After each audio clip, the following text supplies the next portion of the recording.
Sampurasun, salam budaya.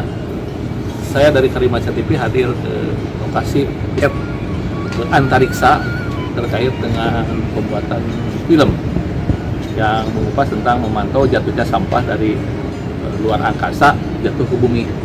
Namun terkait dengan itu, orang Priangan, orang Sunda punya mitologi tentang Nini Anteh yang ada di bulan. Bagaimana kaitannya terkait dengan riset ini dengan mitologi Sunda, folklore yang terkait dengan Nini Anteh?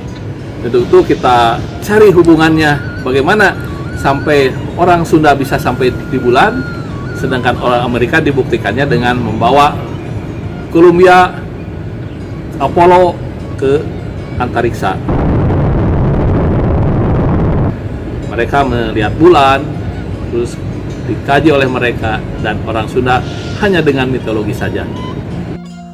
Oleh karena itu, menurut ilmu hermeneutika atau tafsir budaya, bahwa makna Nini Anteh ini adalah sebuah keterdidikan perempuan Sunda yang menunjukkan perempuan terdidik, sehingga mampu mencapai kesetaraan gender, bahkan dirinya mampu mencapai derajat yang tinggi sesuai dengan kemandiriannya.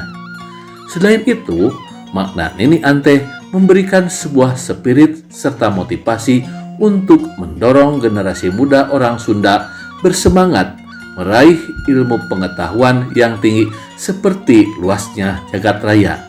Assalamualaikum, salam budaya.